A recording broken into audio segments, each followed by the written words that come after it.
what you can there, and the B races are kind of like a workout, you know, and then you pick a few key races throughout the year and really focus on those. I don't think it's any different than the other track racer or road racer out there. It's just my races are a little bit different and stuff, and you know, I'm still running fast, I'm still running hard, I'm still hitting the training zones like all the other track racers out there, so I'm not doing anything differently than they are except for the surface that I run on, which, you know, whatever. Now, it looks like across the board, your PR seem to be, you know, getting better and better, and you know, does it surprise you how you're able to contain your range so much, and where do you think your biggest strength is right now? Biggest strength, I have no idea. I mean, I've just been kind of jumping around right now, trying to really kind of figure that out the last, I don't know, a couple months or so, and I mean, probably my biggest strength is a half marathon on a trail. You know, that's really, like, that's where I would be the best. And like something like this, I am really surprised, like when I go out and run 2 seconds off my PR from 4 years ago, where I was, you know, really, really training for the event.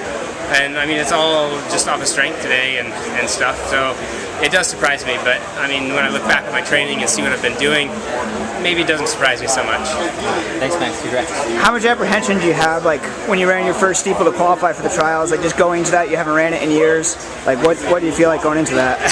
I was trying not to be too nervous today. I mean, obviously you get nervous because it's the Olympic trials, but it's like, you just, I don't know, I was trying not to put too much pressure on myself, just doing what I can. I'm doing it out here for fun, just to see how far I can get, because I really haven't been focusing on it this year at all, and so I'm just kind of seeing what'll happen.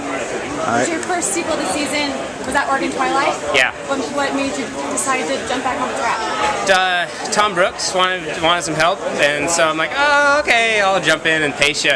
And then it turned out that, you know, he dropped back a little ways and I was on my own, and so I felt pretty good, so I just went for it and ran it I mean, not decent time, it wasn't that great, but it was a B qualifier, so I'm like, shoot, I think I can run like a couple seconds faster, because it was kind of windy that day. It's like, well, shoot, I can run a couple seconds faster and get in the trials. And so you weren't even planning to finish?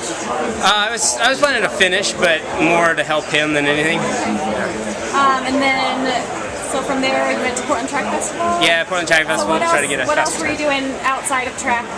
I know you've done a ton of stuff. What did I do? I did. You won the World Mountain Running Championships, right? Well, that was last September, but since that first track meet, I did a race over in Spain, a mountain marathon race that completely wiped me out for the last couple of weeks.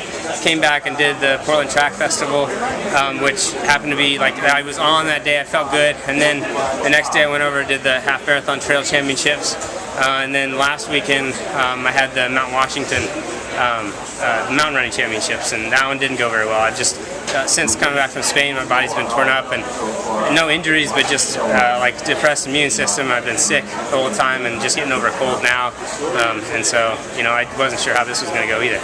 So getting over a cold, but other than that, how do you feel? Like your body feeling going into this one? Yeah, pretty good. I mean, legs are feeling good this week. Everything else felt absolutely horrible except for the legs, so I was hopeful, but figured I'd see if, you know, I'd know how it was going after a lap, and yeah, so I've just kind of been taking it day by day and see what would happen.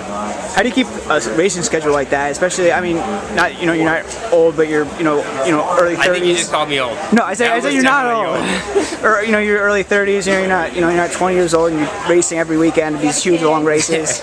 Yeah, you have family. How do you keep that up? I tell you, like, it's getting harder and harder to do that, and the last 4 weeks is an example of, like, I just have not felt good, except for that one Portland track race, and so now I gotta figure out how I'm gonna make that work. Up until now, it's been working great, and I'll take some races and they'll be more of a workout, and then my key races I'll really work hard on, and really train for those specifically, and you know, that's what I got to get back to. It's like I've been putting in too many competitive hard races in my schedule lately, and that's what's tearing me up. Do you have any